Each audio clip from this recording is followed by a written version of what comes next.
Welcome to the AlphaMind Podcast with myself, Stephen Goldstein, and my co-host, Mark Randall. The AlphaMind Podcast seeks to illuminate and explore how traders succeed in financial markets by understanding the mindset, behavior, and psychology that underlies great risk-taking performance.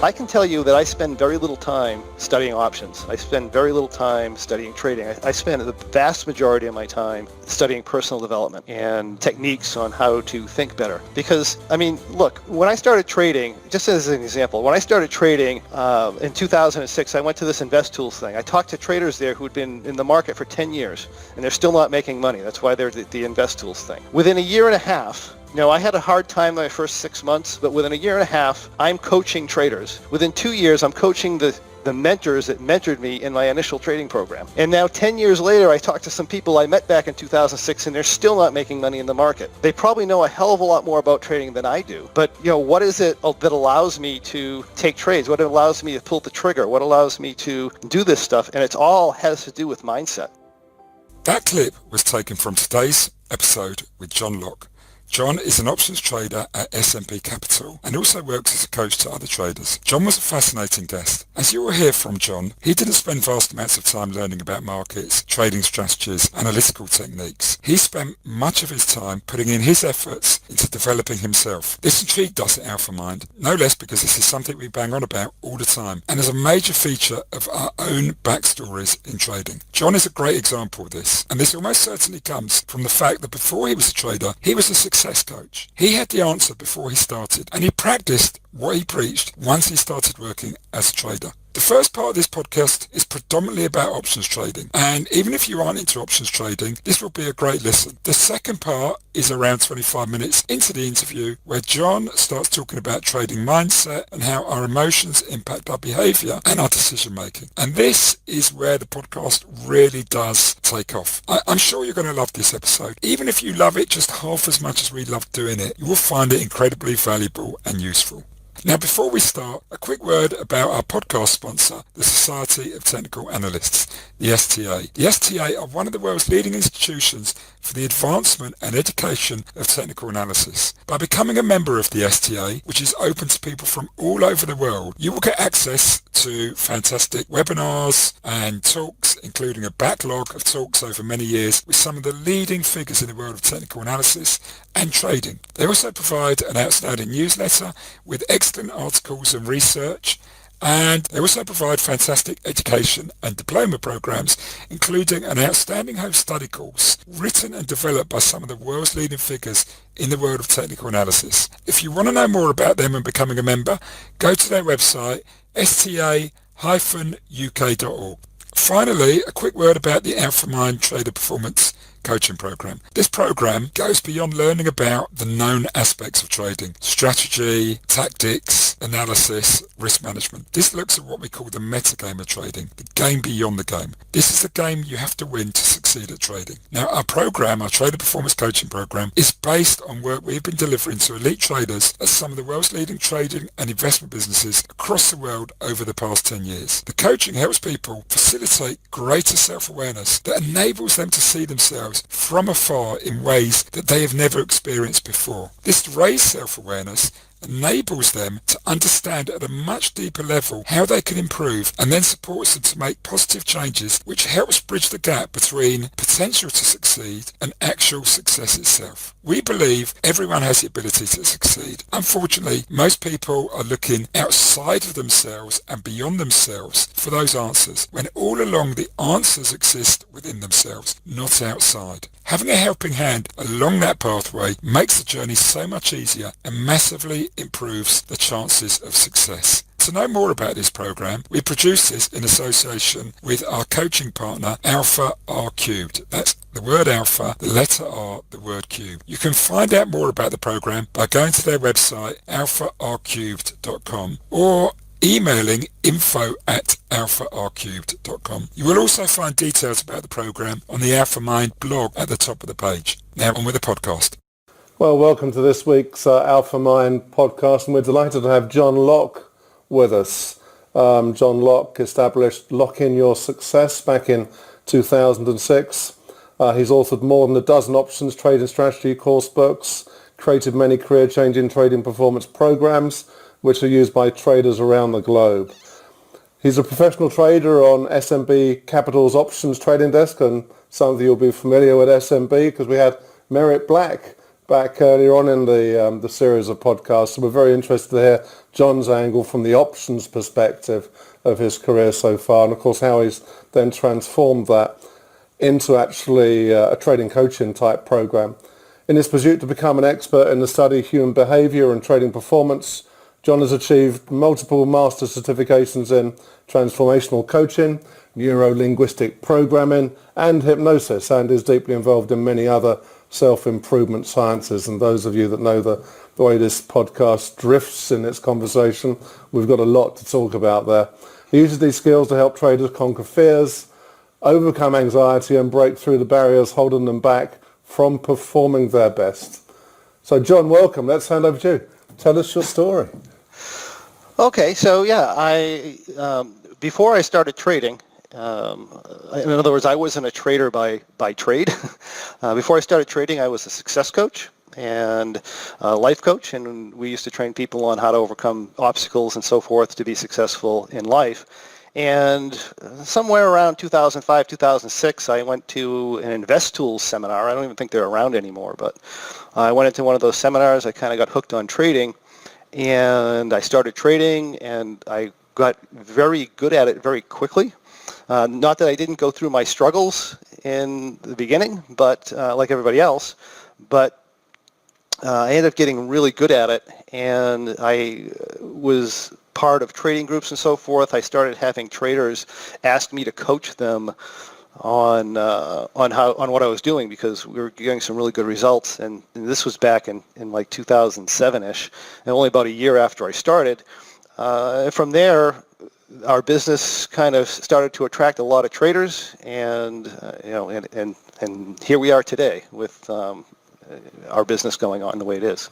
Great, and of course you've come from the options space. And was that where you began your trading? Because that's probably quite unusual for people to sort of enter in trading. Well, I didn't enter there. I entered. Evolved, I think, okay. Yeah, I think I entered like everybody else. I entered trading stocks directionally, and that went okay for me, but not wonderfully. I quickly went through what most traders go through. They go through, they start trading. I think swing trading it seems to be where a lot of people start, and then they start shifting down to the more narrow time frames of day trading. And then when they get frustrated with that, they look for something else, and that's pretty much the path I went through. I ended up doing basically what we call high probability trades. So we can make money when the market goes up, down, or sideways, as long as it doesn't move around too much or volatility doesn't go against us. So I kind of fell in love with that type of trading. I like the strategy behind it. It's more like a game of chess. It's not like, in day trading or stock trading. You're going to put a trade on, and it's going to work out or it's not. In our world, it's we put a trade on, and if the market stays in range, that's great. But if it starts going outside range, we have to have a game plan to adjust and manage our risk through the thing to see if we can make it. It can get quite interesting, and I really love the game of strategy there. Yeah, your middle name's Gamma. Okay, there's a few things. So thank you first of all for joining the podcast. When I read your profile, when we first talked about you coming on the podcast, I was very excited because obviously you've got a background in coaching, and I work as a coach now. Although our careers have gone a different way, you started as a coach and became a trader. I started as a trader and became a coach. So it's quite interesting. But just hearing you now, something jumped out at me, which is you work in options. You work in the options space. You started out doing more, I guess, what we would call directional trading, and then you found yourself doing options. Mm-hmm. What made you go in that direction? I was just frustrated with the directional trading and having to be right with technical analysis. I mean, I wasn't really that skilled at the time, right? So, and I think I go through a lot of what other traders went through. You get this strategy or this indicator or whatever, and you think it's going to be the winning thing, and then you start trading it, and then you find out it's harder than you thought it was, and then you go on to the next thing. And I think a lot of traders who are successful, the reason they're successful in what they're doing is because they just happen to catch traction at that time in their career, and they just follow it. I mean, that's kind of what happened with me. I really caught traction and started making money when I got into these market-neutral trading strategies. And I followed it. And like I said, I also liked the challenge. I mean, since then, I trade a lot of directional traders. I train day traders or in trading psychology and stuff like that. But really, my passion is in the market neutral trading. Okay. Now there's something which stands out for me, and we're recording this podcast on Thursday, the 16th of January. And just coincidentally, two days ago, we published our last podcast episode, which was about risk personality. Well, hang on a bit, Steve. You said January? We're in July? Yeah. I kind of want to start 2020 again, so... You and all of us sometimes, right? Right, okay, so I'm having one of those days. We got the timing wrong for the start of this, and now I'm getting my months out by 6 months. Of course, Whoa. It's the 16th of July. You won't believe what's coming this year, dude, I tell you. No, this year looks like it's just going to be a very quiet year, I think. Yeah. What could possibly happen in 2020? What could possibly go wrong? Third World War. You ever heard of hand sanitizers? Stock up on toilet paper. That's... No, I'm not buying it. Chopped tomatoes. No. Anyway, listen. Okay, so anyway, just sort of coming back. So obviously it's the 16th of July today. And what a year it's been. You talked about being an options trader, and you started off doing directional trading. Now, if I go back to why I was talking about risk personality, one of the things I've noticed over the years with my own coaching and using the risk type compass tool, which is the one I use to assess people's risk personality, and the tool we talked about on the last podcast, which they can take a free test, by the way, on risk personality. And I took it, by the way. So. Oh, you took it? So I thought it was interesting, yeah. What type were you? Carefree. Right, okay. Like me. Okay, like Mark. So what's really interesting is the types to the bottom of that risk type compass, particularly the carefree, the adventurous, and the composed types. Composed, okay. Yeah. They are usually, often, a lot of people there are doing option strategies and are doing options trading. And this is what I wanted to mention. Whereas towards the top, people tend to be more directional traders, more short-term traders, or if they're on the right-hand side of it, more relative value traders. But they tend not to do options or run option strategies. And it's almost like they like to keep things quite simple. They like to remove volatility from the equation. And if they do take volatility, it's in the short end. Very quick in and out volatility. They won't run it for a lot. And the traders towards the bottom tend to almost embrace volatility. And actually they quite often prefer, or less, they don't reduce direction, but they like having a portfolio. And in fact, it's almost like they have an edge there. And I've also noticed a lot of them are chess players and bridge players. Yeah, and when you look at where I was on that chart, I was like dead on the bottom of carefree. In other words, I was like all the way out to the edge. And that's a really extreme type of carefree. Right, which I don't consider myself carefree, so it was kind of surprising. But when I think about it and what they read about it, I said, that kind of fits me. But I agree with you. I like the strategy. I don't find too much reward in putting on a trade and just seeing if it goes in the right direction. That's it's like flipping a coin almost sometimes to me. There is something else about this as well, and I've noticed this in my career of engaging with traders that trade the whole bandwidth of what's out there. And actually those that have got a creative mindset tend to drift into the options world because you just got more things to do. You can be a lot more creative. You can play gamma, you can play delta. You've got the various surfaces you can look in terms of opportunity in the market. And when a market from a front month futures product may be quiet, you could have all sorts of things going on across the options surfaces as flow starts to distort that volatility. And volatility becomes the trade. It becomes the thing you're trading, as well as the time decay and the various other elements.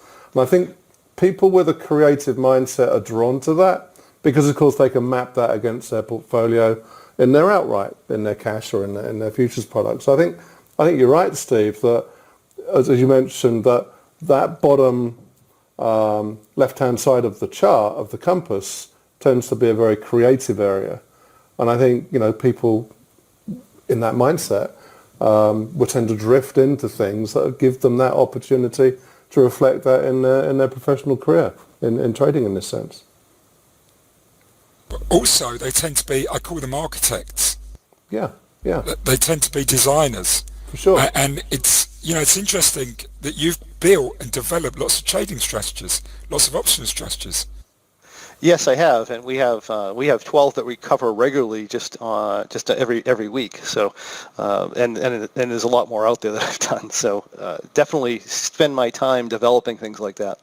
Yeah. I mean, what I've noticed with the people I've worked with over the years is people in that space. Some of them have built brilliant systems. They've actually designed the system and got somebody else to build them because they're not the best builders. They like to create the plan and then give it to somebody else who's a little bit more diligent and prudent on the building side. I should look into that, yeah. Another thing I've noticed is they're not afraid to go against the trend or to back the trend. They're also often, with some of the directional traders that I've seen in that space, I call them wave runners. So if we were to talk about Elliott wave, there often be people trying to capture new trends or be the first person in there rather than waiting for verification. Yeah, and I could see that too. A lot of the stuff I do is original, so new ideas and things like that. So and realistically, I enjoy trades that give me a really hard time. It's a lot of fun to manage and actually figure out a way to move around what price movement and volatility is doing, so that you can still come out with a win. It's pretty cool. Yeah, you can be slightly braver using options counter trend as well. If you're directionally just exposed to outright, sort of pure. Well, not if you're short options, but yeah. But if you're short options, the short options are killed. But you've got the availability of playing counter trend relatively safely compared to an outright trade. Absolutely, yeah. So, my question is, most people tend not to do options. I find a lot of people are a little bit scared about them. They're curious about them, but they kind of dabble and then say, no, that's not my space. What would you say to people who do that, or who perhaps want to consider getting into options, or maybe want to rethink it? Well, they're a little more challenging to understand because now you're dealing with volatility, right? So there's a third dimension in there. And in other words, if you can buy an option and have the price go in your direction and still lose money, and that's very common, or the price doesn't move and you lose money, especially if you're long options. So I think that might scare people a little bit. But on the other side, you have this thing where you can take on a very small amount of risk and make thousands of % on your money if the market goes your way. The probability of you doing that maybe is lower than if you bought a future or something like that, but the reward is insane if you're good at it or if you happen to pick the right time. In other words, you can be wrong a lot and still make money. Yeah. I mean, that's interesting because that captures the asymmetric nature of options. Yeah, and a lot of times we're on the other side of that because we're often net short volatility. So, we're looking for the market not to move too far. and volatility not to rise too far, which can be challenging at times, but other times they're not. But I think a lot of people avoid options because they think they're complex, first of all, and another reason is there is a lot of stuff out there about there being a lot of risk in options, but the reality is as long as you're position sizing properly, there's no reason to be afraid of the risk. It's the people who go in and buy $10,000 of stock and then put $10,000 in an option, right? But in the professional market, though, I think that the risk appetite of those managing risk of the trading business will often dictate whether you're allowed to be short options.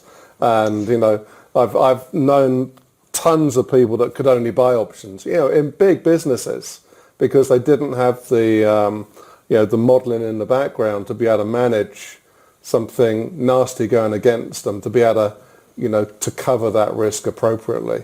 So I think the people that are managing risk have some responsibility in that sense. Yeah, I mean, you have an option, you can technically have unlimited risk, especially if you start going short options. So I think you're right. I think risk managers are kind of afraid of that. And they also don't like us going overnight in positions, which we do all the time, right? So they have to keep that in mind. It's a different type of trading. Like a day trader doesn't have overnight risk most of the time. They're going to be out of the market. But, a lot of times we're in our trades for 30 to 60 days, and the risk managers don't necessarily like that. They don't want to see a 10% move in the market overnight. And the damage that can do to your position size is just one of the risks that we have. But, as long as you're appropriately sized, it's not a problem. So how did you manage this year then? Because you talk about, large moves are not generally good for you, and 2020 has had a lot of large moves.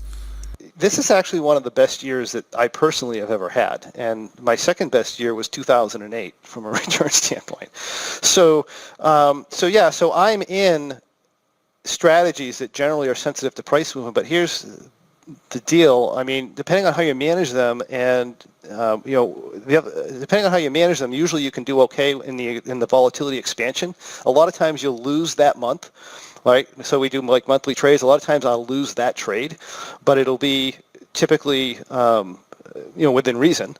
But once the implied volatility is up there, you get paid a tremendous amount of money to take a risk on at that point. And at that point, the movements are priced into the options market, and they don't really bother you so much. Like, for example, I have this trading strategy that, if you trade it in a low implied volatility market, I trade on the Russell 2000. If you trade on a low implied volatility market, you got like 60 points that you can deal with, and then you're max lossing out. You have to take a loss. Right now, the trades I'm putting on, I can run 200, 250 points in the asset without even thinking about it. It's not even a problem. So we are getting those bigger moves, but we're getting paid for it, and it's already built into it. And as the implied volatility starts to contract, our strategies do really, really well, because now I'm getting time decay, I'm getting volatility going in my direction, and and you just make money relatively quickly, and you can make a lot more with a lot less risk.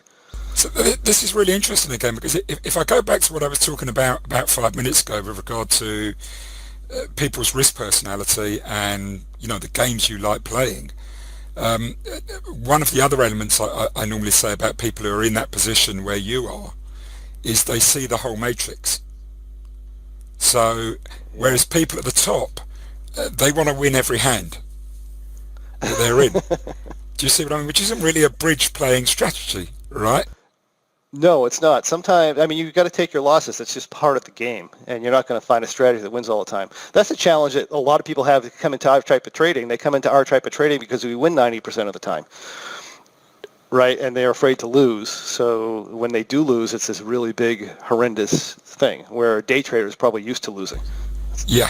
They lose half their trades half the time. But kind of what you were saying was that, we lose within the month where the volatility kicks off. But it's that would hamstrung quite a lot of traders who can't take that. But whereas you see the whole matrix, you're sitting there thinking, well, I'm going to surrender that. And this is why it's kind of like a bridge strategy. I'm going to surrender this game to win the bigger battle. Exactly. We have so many people who get whacked one month and then they're out, or they trade really, really small the next cycle. And the thing is, your best trades come after you've got hit a couple times. You'll get the biggest winning streaks after that, which is, and if you start dropping size and stuff like that, you're just not going to do well. So how do you cope with, as you say, it's almost like you've prepared your mindset for that, or you have the right mindset for that. And this is why this risk personality thing is fascinating for me. If you don't have a mindset like that, I would normally say to someone, don't trade that product or in that way, or trade that product in a different way. So, for example, I never had a mindset for that.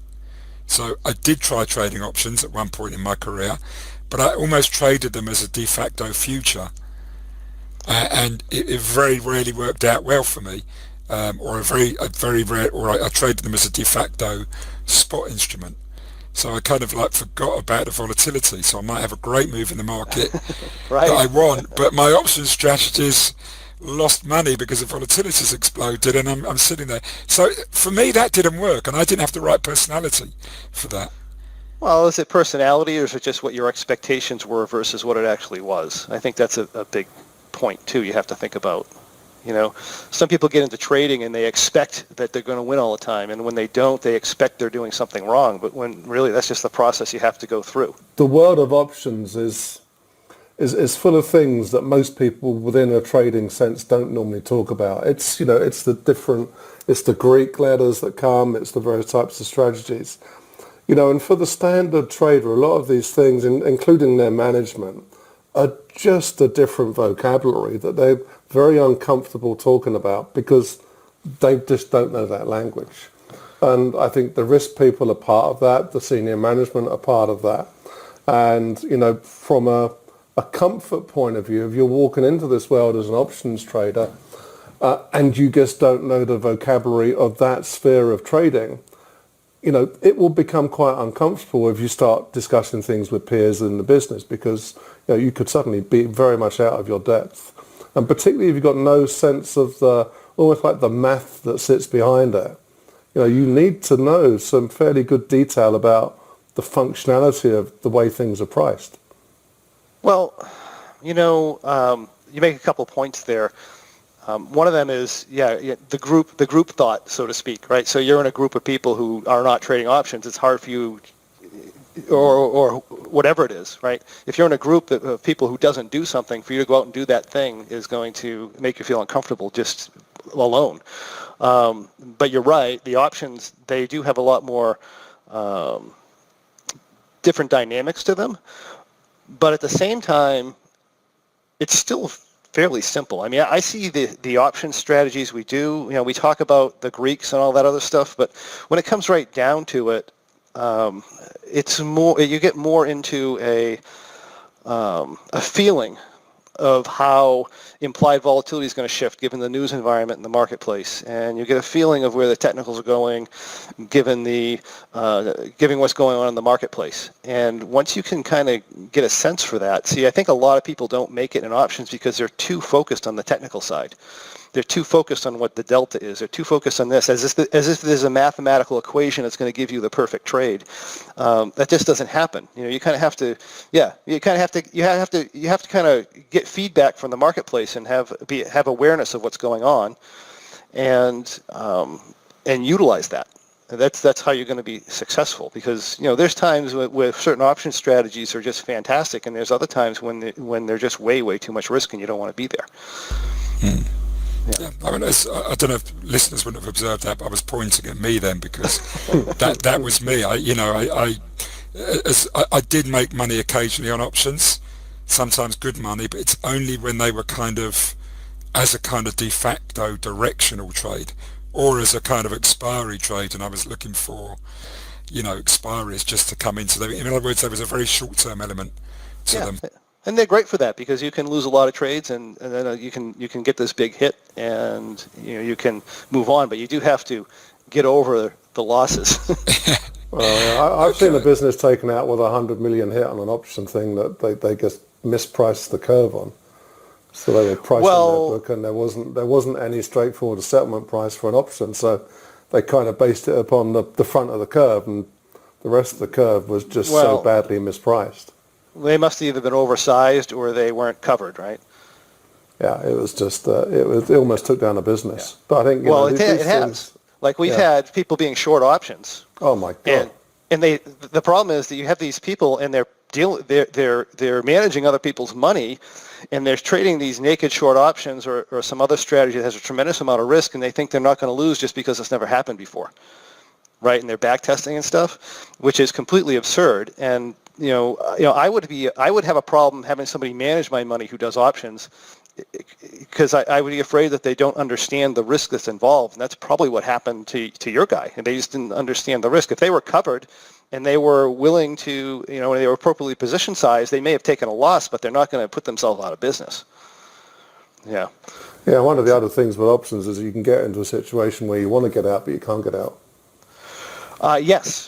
Yes, you can get into that. That's why you have to be very aware of what you have for risk, and that's why you don't want to be naked options. Yeah, for sure. Absolutely. Yeah. Can I change the conversation slightly? Because one of the things I observed at the very beginning when we first got this conversation going, even when we first kind of connected just now, before we started the podcast, was your positive attitude. It kind of jumped out of me at the screen. I asked how you were, and you went great, and I'm like, wow, that was impactful, instantly. Comes from a success coach, I guess, huh? There you go. That's what I was curious about. Yeah, that's what I wanted to know a little bit more about, and I'd love to hear a bit more about that.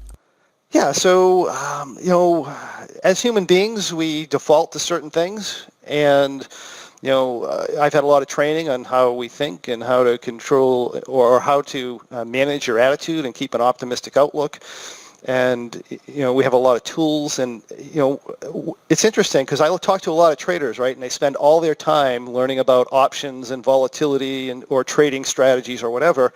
I can tell you that I spend very little time studying options. I spend very little time studying trading. I spend the vast majority of my time studying personal development and techniques on how to think better.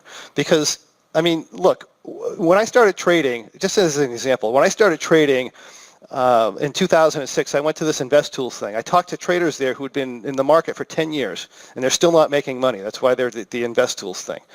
Within a year and a half, I had a hard time my first 6 months, but within a year and a half, I'm coaching traders. Within 2 years, I'm coaching the mentors that mentored me in my initial trading program, right? And now 10 years later, I talked to some people I met back in 2006, and they're still not making money in the market. They probably know a hell of a lot more about trading than I do.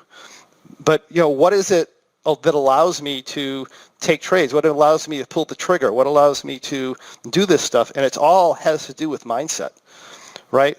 I started making money in trading once I got a very basic knowledge down on what I was doing, and then I started applying the same principles to success in trading as I did to success in everything else. And once I did that, it exploded. Now, I didn't know that much about trading. I have to laugh when I figure out how much I knew about trading when I came up with my first trading strategy. And my first trading strategy, by the way, still does well today. It's still one of the primary strategies that we do. I had no back testing. We had, I didn't know much about implied volatility. All I did is I just kind of observed what was going on. I said, well, this should work.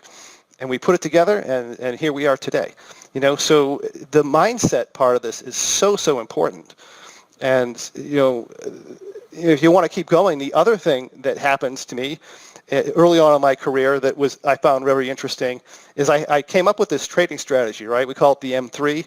I came up with this strategy. I had traders trading at a whole bunch of traders. We all have the same rules. These are non-subjective strategies, so I'm not looking at the market. I'm not looking at direction. I'm not looking at anything. And we just enter the same day. We follow the same rules. We exit when we hit our numbers, right? And after 2 years of doing this, I look at the results. 20% of us are doing well. I'm doing fine. 20% of us are doing fine. Some are doing better than me. We have like 60% of the people who are probably break even, maybe losing a little bit of money. We have 20% of the people that are doing terrible. Why? Right? We're all following the same plan. We all have the same rules. There's no subjectivity. We're entering the same day. Why do I have 100 traders and their results are all over the place? And it comes back to, if you have different results, it's because you're taking different actions. And if you're taking different actions, it's because of an emotion, because emotions drive actions in human beings. That's the way we work. So you have a certain amount of traders that are trading with the emotions of fear and stuff like that. You have other traders that are trading with emotions of more abundant type of emotions and that type of a family of emotions. And when the human mind, when the human being gets into a certain emotion, he thinks differently, right? So in other words, I like to say we run different mind maps depending on what emotion or what state we happen to be in.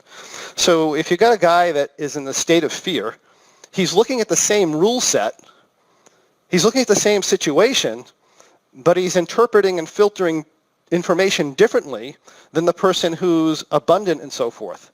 And that being the case, if there's any flexibility in that rule set, assuming they even follow it, right? Because if certain things happen, they're just not going to follow it. But assuming they're even following it, if there's any flexibility whatsoever, any gray area, they're going to take different actions at that point. And that's going to send the trade-off into a spiral somewhere else, and you're going to get different results. And that's what's happened with these people. And because when I go back and we audit everybody's results, and we look at what was going on, and then we talk to them about their emotions and stuff like that, we find the scarcity, fearful people are the ones who are doing terrible, and the ones that are more abundant and will actually follow the plan are doing much better. I mean, does that make sense? Before we continue with the podcast, a quick word about our podcast partner, the Society of Technical Analysts, the STA. The STA is an outstanding member-led organisation which promotes high-quality education, training and research on the discipline and practice of technical analysis. Membership of the STA opens up a multitude of educational programs, including an excellent home study course and diploma programs run at some of the world's leading academic institutions. Membership also brings you access to meetings, webinars and live events with speakers from the world of trading and investment and informative articles written by some of the leading figures in the world of technical analysis and financial markets, many of which are produced in their regular newsletter. To find out more about the STA, visit their website page, sta-uk.org, or Google Society of Technical Analysts. Now back to the podcast. I think you're absolutely right that people have forgotten about the management of self. And certainly when you're in a career like trading, sort of the role takes over. And you turn up and you've got this ego to some extent driving this looking for the opportunity. You forget about self-management, you forget about your connectivity to others, and before long, things start to fall apart. And most people don't realize why. It's because they've not been paying attention to the things that support their strategy and their mindset. It's absolutely critical. And it's only now that we're starting to talk about it, for goodness sake. I mean, really openly. It's kind of been there. But, I don't think in the past anyone in the 90s would have even talked about this sort of stuff, Yeah, well, back in the 90s, right, they just didn't have, it wasn't as widespread, and they didn't have the technology to prove it. I mean, today, the stuff that they're proving with how your thoughts actually are going to create your results, and how your thoughts always create your results, and how when you get to your results, when we coach people, right, we have this thing we call the model. We say, well, you have a circumstance or a fact, you have a thought about that fact, you have a feeling about the thought's going to create an action, and that action is going to produce a result. And one of the things when we go through hundreds and hundreds and hundreds of people with this model is that you find your results always go back to your thought. It creates like a loop of a circumstance. Okay, and really the only way to get out of that loop isn't necessarily to change circumstances, to change your thought about what's going on, so that you can feel a different emotion, because our emotions are going to lead to different emotions, are going to lead to different actions, right? And that's how we have to break free of it. Now, unfortunately, a lot of times a person's actions are driven by their emotions, and of course, when you take your actions, you're going to get certain results, and through working with hundreds and hundreds of people, we found out that your results always go back to your thought, meaning your results reinforce your thought. which means you believe whatever your thought was even more, and that emotion increases, the actions get go further off the rail, and then the results get worse. And that's just a loop. And the only way to get into or stop that loop is to change your thoughts. Now, your thoughts obviously come from what you believe. So, if you lose a trade and you believe that means that you're never going to make it as a trader, or your strategy's no good, or whatever, then your thought about that loss is going to lead you to an emotion that's going to cause you to maybe do a different strategy, break the plan, and again, you're not going to get the results that plan is capable of creating at that point. So, at some point, you have to realize that it's the thought itself that's creating the issue that you're having with your challenges. And so it becomes, well, how do I think something else? Because this is what I believe. And one of the things one of my mentors told me long ago is that, what you believe is what you believe, but you have to ask, is that belief that you're having, not is it true or is it not true, but is that belief actually benefiting you or not benefiting you? Because the belief may actually be true, who knows? But if, as a consequence of believing what you're believing, you're getting these real terrible results, then that belief is not benefiting you. And if you can choose to change a belief because the belief no longer benefits you, rather than worrying about whether it's true or not, you're going to be able to, at that point, if you change that belief, you'll be able to think a different thought, feel a different emotion, take a different action, and get better results. So that's basically the way the loop works. I'm fascinated about this. My philosophy belief is that those who are great at trading are masters of letting go. That is the super skill of great trading. Letting go of bad outcomes, letting go of ego. Right. Well, here's the interesting thing about the human mind, right? So the meaning they're putting behind the losses isn't the same meaning that somebody else is putting behind a loss. Because, what we'll see is, there's going to be the successful trader who loses, and he's just going to say, what does that loss mean to you if you go ask them? And they'll say something like, well, it's just a trade loss. It's a numbers game, right? Trading's a numbers game. It's just a loss. It's not a big deal. I'm going to move on.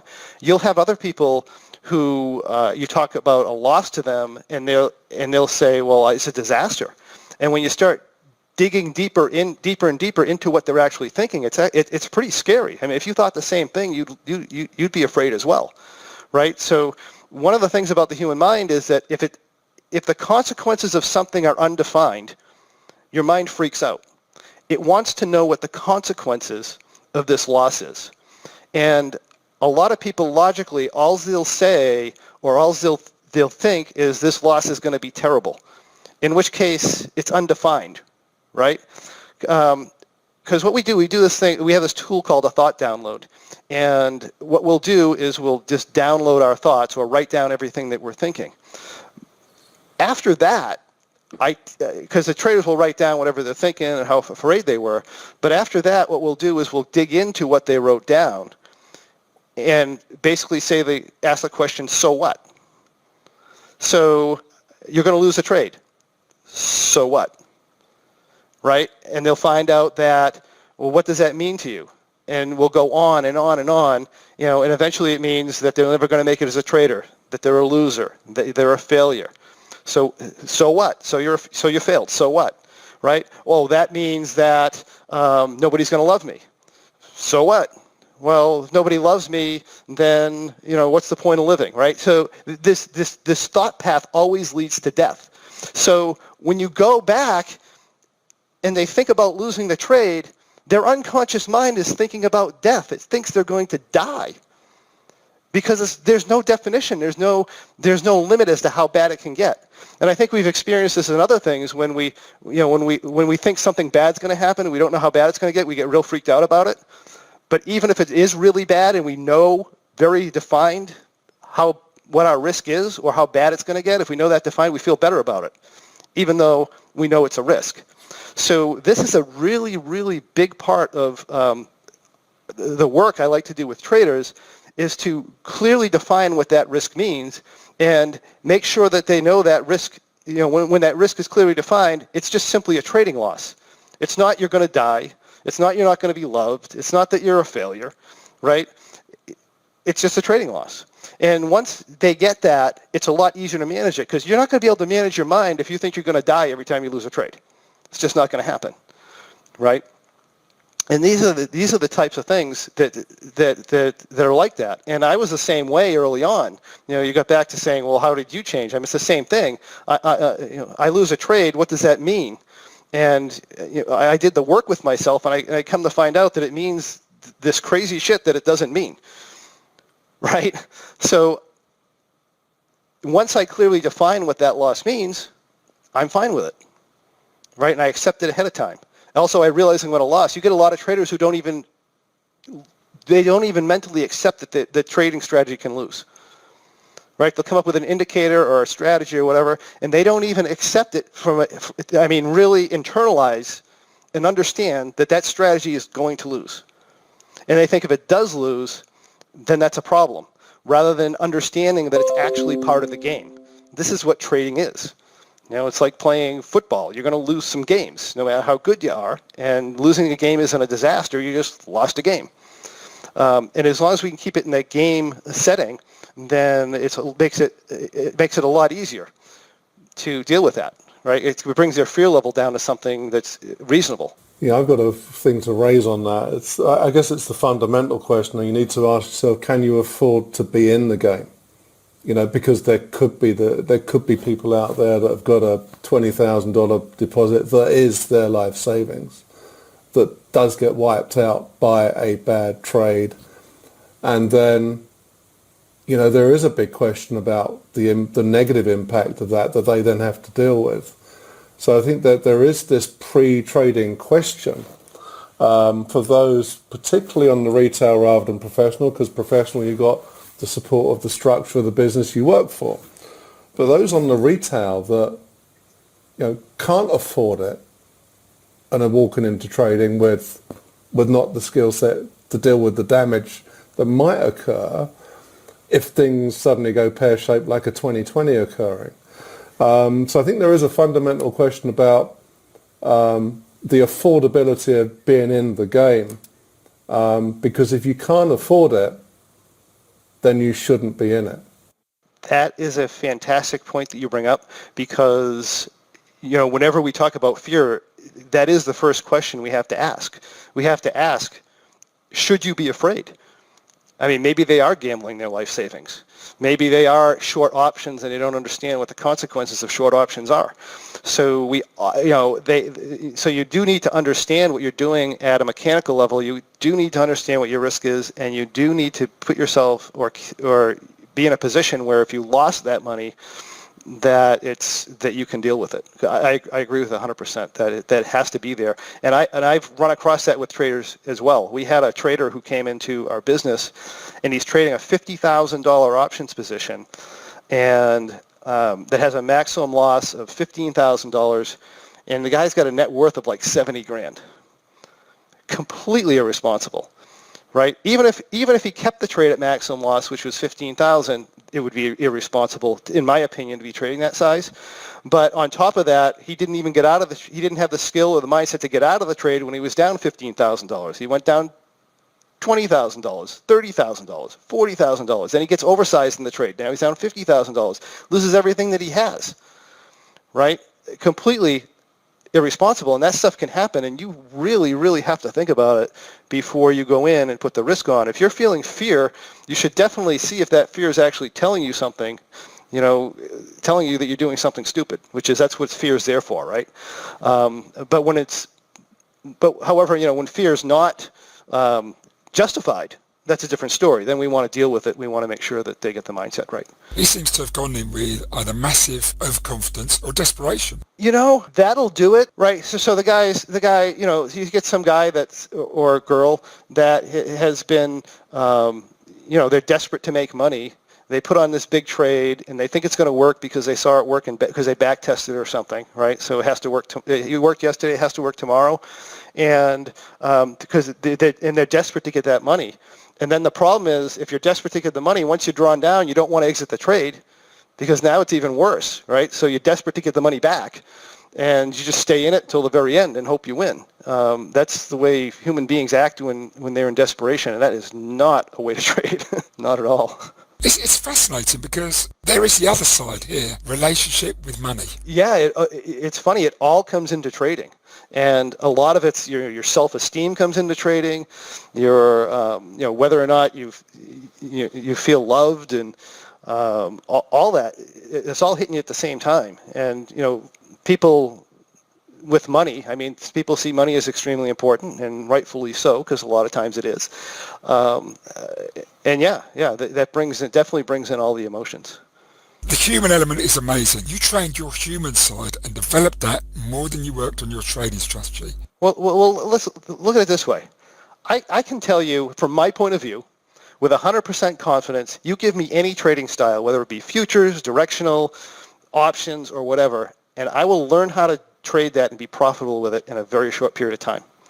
Because realistically, the same principles that are helping me be successful in the type of trading I'm doing are going to be helpful in developing the profitability in the other trading strategies as well. On the other hand, if you take somebody with a poor mindset, and I've proven this time and time again, because we have very strict rule-defined strategies, right? And you can tell if somebody's going to follow them or not.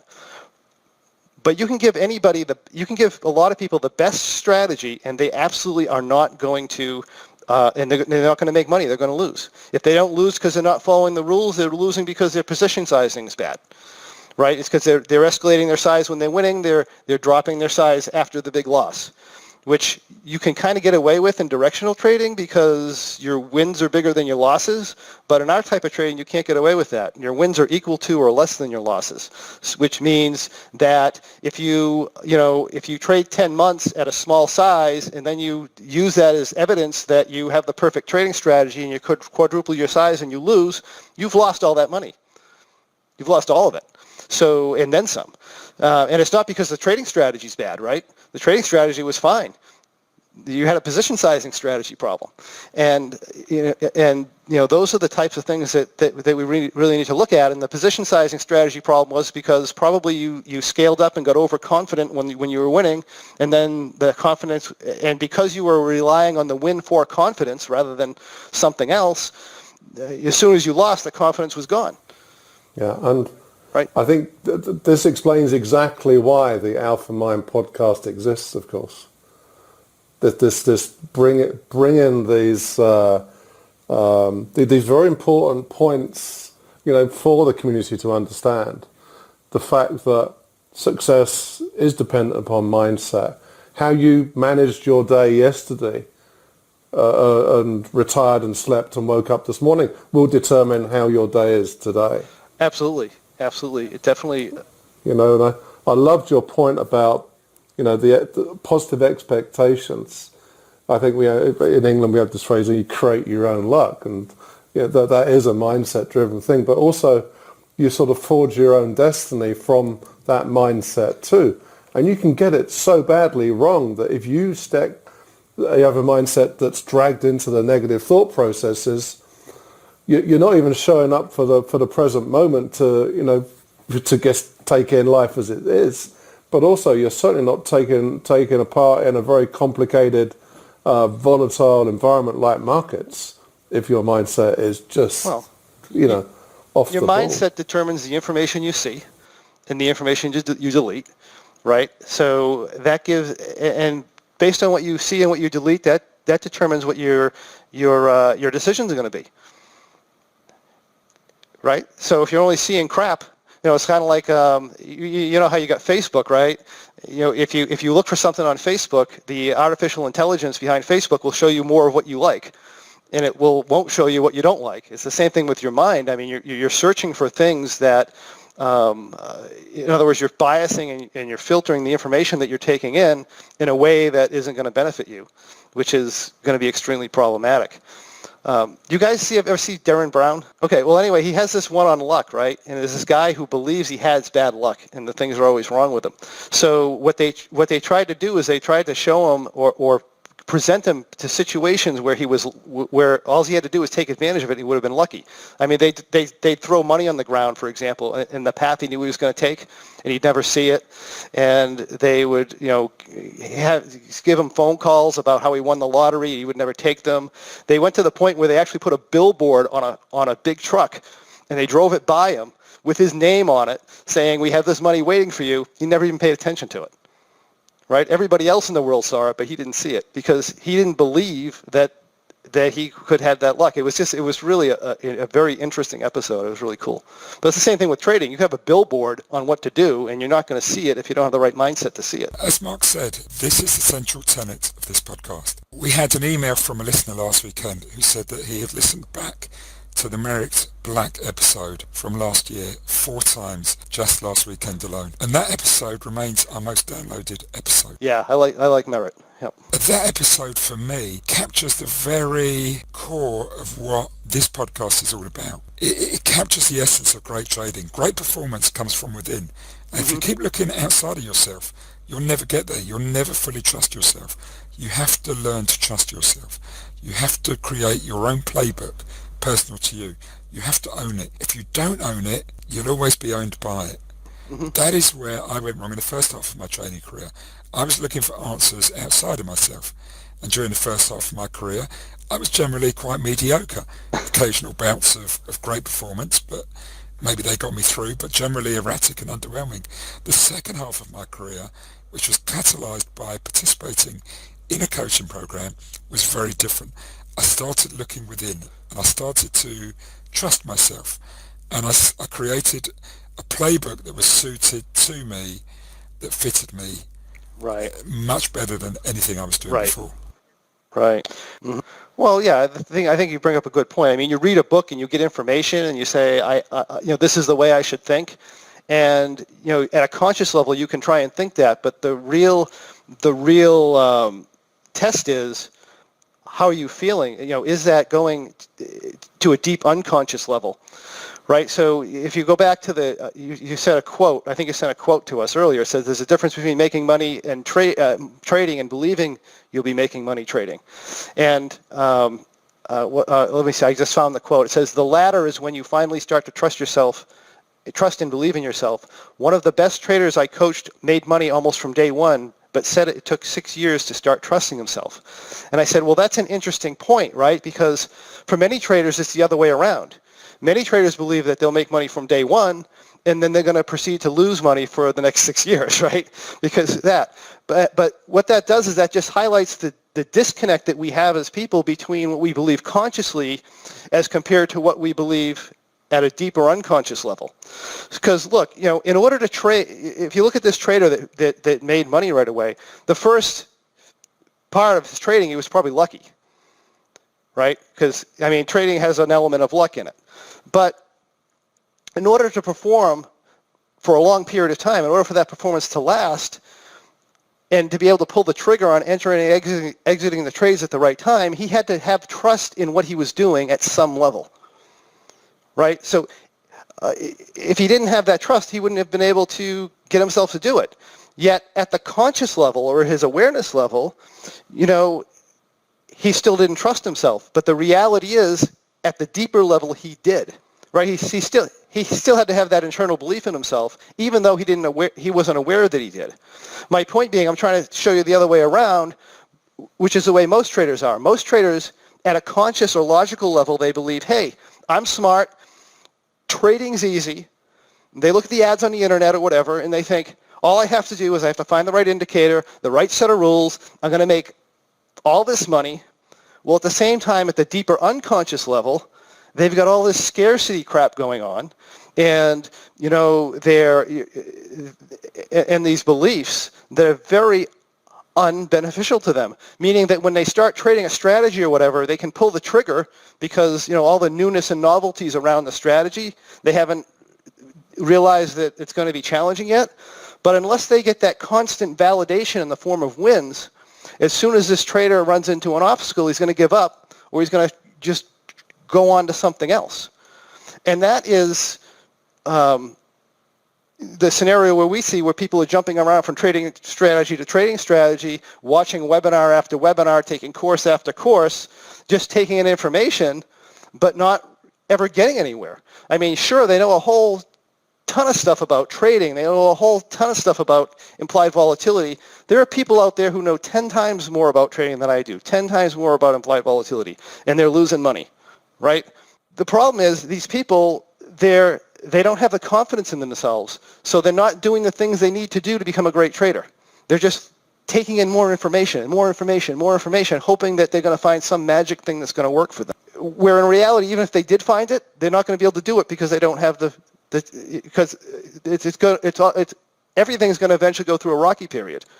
And when it does, they're not going to have the confidence in themselves or in the strategy in order to go through with it, because at a deep level they're not. So we really have to, when you start talking about reading books and saying affirmations to yourself, for example, I mean, you can pretend to yourself at a logical level that you can say to yourself, I'm going to win this trade, I'm going to win this trade, I'm going to win this trade, but the reality is that at the core, you have this other stuff going on inside of yourself.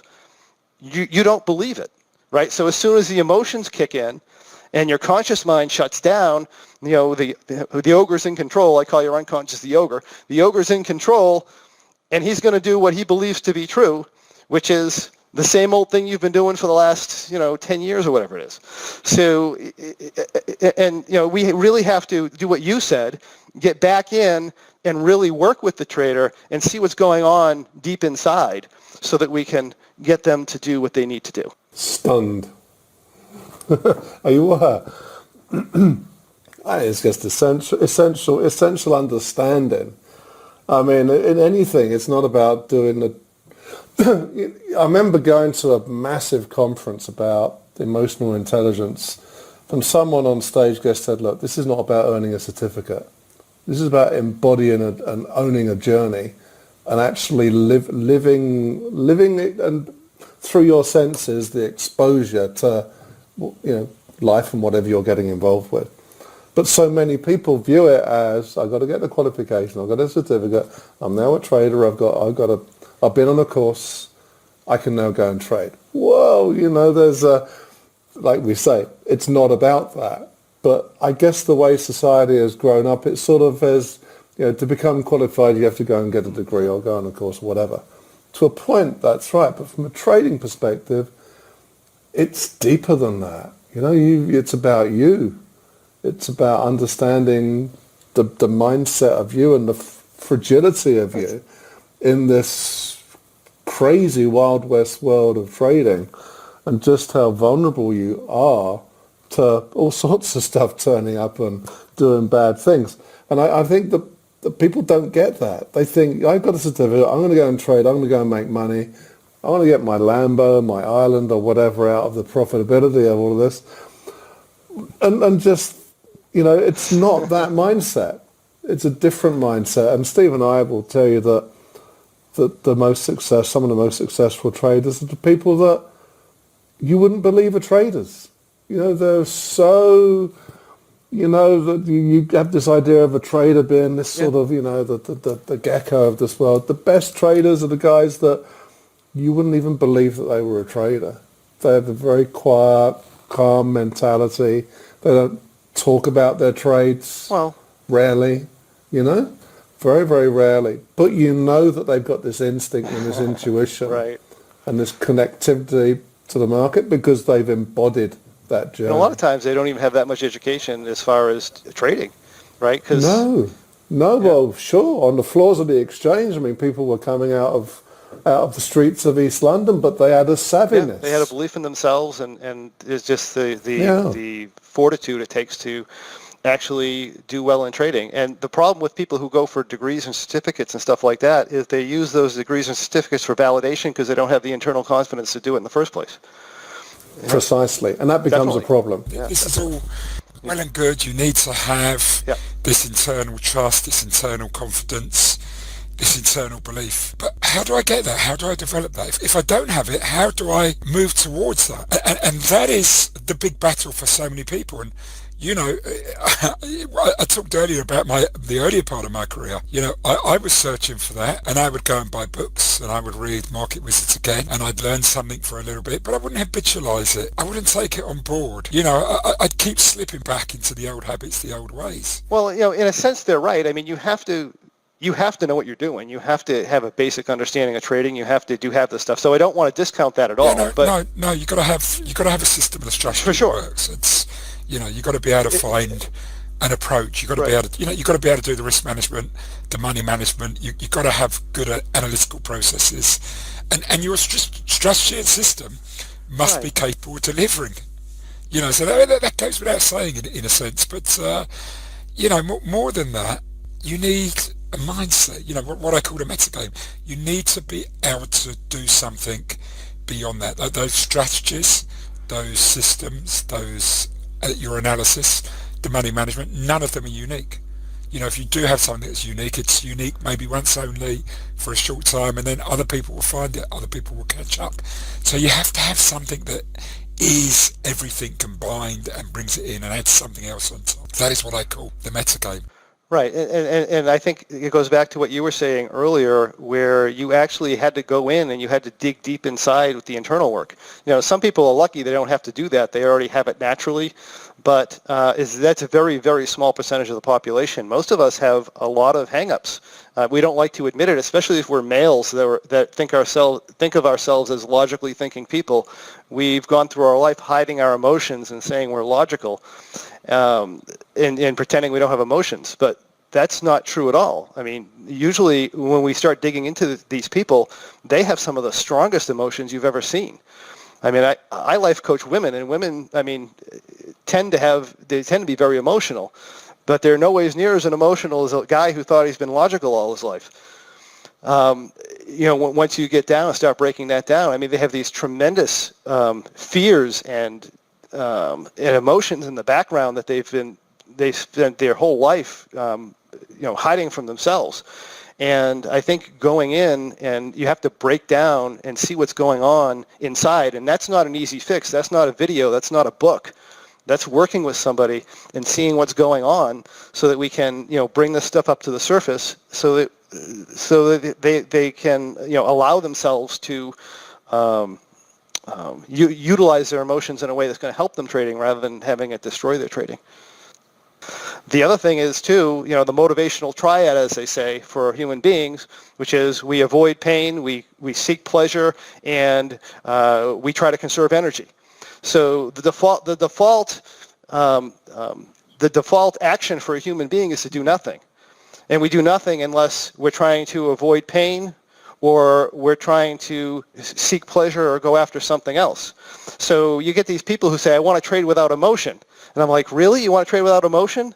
You know what you do without emotion? You wouldn't enter a trade. If you did enter a trade, you wouldn't care if you adjusted it or not.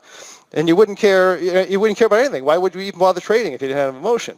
The problem isn't that you have emotion. The problem is you're not using the emotions that are going to lead you to the right actions.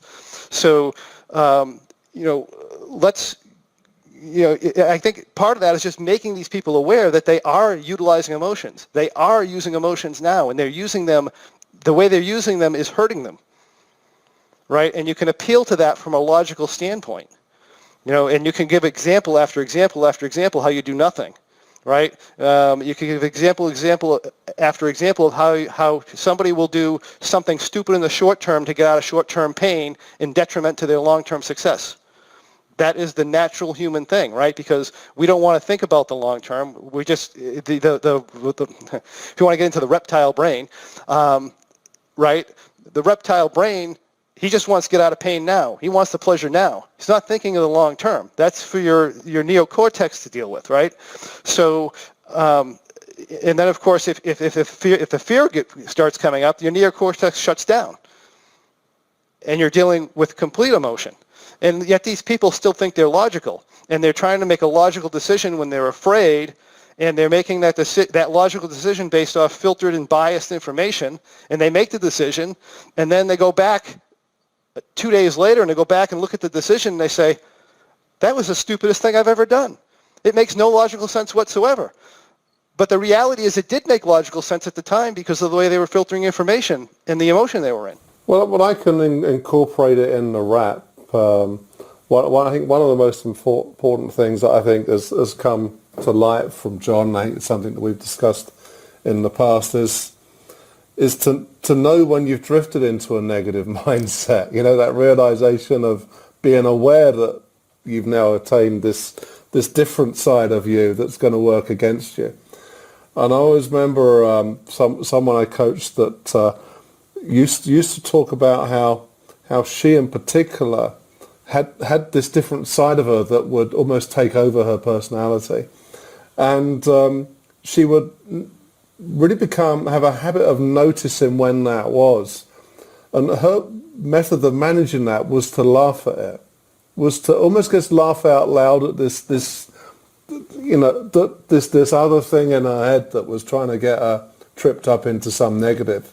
So laughing at the negative ogre, as you mentioned, I think is really important. Being aware that you've been dragged into, paying attention to replaying the negative trade of yesterday, or the day you drop your mortgage that you've now managed to pick back up again. Don't replay that stuff. And don't rehearse the day ahead either. Walking into a trading day thinking that you're going to, take on the world and make a fortune is a massive mistake as well. Well, I don't know if I agree 100% with that. I think especially the way we trade, because we trade strategy, so we have like 10 things going on at the same time. So I actually recommend people visualize their trade, but I don't recommend that they visualize them winning their trade. Absolutely. I recommend they visualize the trade going against them. And sure, one of the scenarios is they win the trade, it's easy, but also play the scenario where this thing's a disaster and the worst thing could possibly happens. How are you going to manage that? What are you going to do about it so that when that, if something like that occurs, you've already rehearsed it in your head, you understand how to do it. But I agree with you. You don't want to go in with that lofty feeling that I'm invincible, because that's not going to get you anywhere. John, we're getting close to the end of the podcast. Where can people find out more about you? You want to do that now or? Yes, if you could. Yeah, so I have a company called lockeinyoursuccess.com. It's LOCKE, inyoursuccess.com, and that's one word. For those of you who like free resources, we also have a website called tradingperformancepodcast.com. And again, that's one word, Trading Performance Podcast. And there you can find our past Trading Performance Podcast episodes, various topics relating to trading performance, as well as our mailing list that you could join. And that will allow you to keep up to date with the presentations as they come out. We also have book recommendations that we email our people. As far as lockeinyoursuccess.com, that's our main website, and that's where you can find information on all the products and strategies and memberships that we have. And we do have a trading performance membership for those people who would like to really get involved and dig down into their trading performance. No, for sure. I think it's just so important. I think that this stuff fits in so well with what Steve and I have built over the last year. This forum for dialogue about stuff like this. You've come at it from, and I think you've given great insight into the opportunity in the world of options for those that want to look at that. I mean, some people out there may have heard, but may have not heard that it's actually, so potentially lucrative, and certainly Locking Your Success from a website point of view could be a place to start to understand that. But for God's sake, don't jump in on the short side of an option. Don't jump in when you've only got a limited amount of money for any trading, really. And really understand yourself at a fundamental point of knowing you, because it will drive your mindset. If you can do that, then you'll know when you've drifted into a negative mindset, because in markets, that's lethal. And getting yourself back into the present, as I often say, and using stuff that I've got around mind fitness. I'm sure, John, you've got very similar methods of recentering yourself when you've got a big decision to make, or even just for the ongoing process of managing the day. It's absolutely critical. We've got whole programs on that. Well, we need to talk further about that. But and few of us sort of realize it. You know, most of the community just thinks they turn up, ramp off and face their screens and then off they go. They try to trade and make their money. Actually, there's a whole lot of stuff you need to be doing around that isn't trading, that's about really tuning you as a elite performer in this world that is markets. And that takes some hard work. It takes a lot of commitment as well. It's about getting process right. It's about how you, as you mentioned, John, how you delete things that are negative disturbances that are going to trip you up. Because if you don't delete them, they'll play on your mind. If they play on your mind, your mindset will drift, and it won't drift positively. It will drift into negative. And you'll get trader block. You won't see a thing. And actually, you may not see nothing at all, but you'll be encouraged to do stupid things, trading for the sake of it, just because you've got this mindset that feels you need to be involved to try to make some money, when actually it's time to reflect and understand what's going on. So, John, I think we've loved this chat. I think Steve and I have very much enjoyed sharing our thoughts, but listening to so much depth to come from you in this very interesting journey that you've had from a success coach into trading rather than Steve, which is entirely the opposite, and rather than myself, was entirely the opposite. But, it works for you, and you've got this fabulous resource out there in the work that you've done, and of course the background work you do with S&P Capital too. So we want to thank you for your time today. We've really enjoyed it. Thank you. It was great being on, and I appreciate you having me. Thank you for listening today. We hope you enjoyed the podcast. If you have been enjoying the AlphaMind Podcast series, we would be delighted if you could rate and review the show on iTunes or whichever podcast service you use. Ratings and reviews help us grow our audience, which in turn enables us to keep bringing you outstanding guests for your education and pleasure. Also, be sure to subscribe or follow the AlphaMind Podcast on whichever podcast service you use, so as to make sure you do not miss future episodes. Thank you to our podcast partner, the Society of Technical Analysts, the STA. You can learn more about their service, becoming a member, and their outstanding technical analysis home study course on the STA website, sta-uk.org. AlphaMind is a joint collaboration between Mark Randall and myself, Stephen Goldstein. To know more about us, visit our website, alpha-mind.net, or go to the AlphaMind blog, alphamindblog.blogspot.com. There you can subscribe to our new newsletter. You can also follow us on social media. My Twitter handle is @AlphaMind101, and Mark's Twitter handle is @AlphaMind102. Or connect with us on LinkedIn and join our AlphaMind LinkedIn group. Thank you once again for listening, and we hope you have a great week.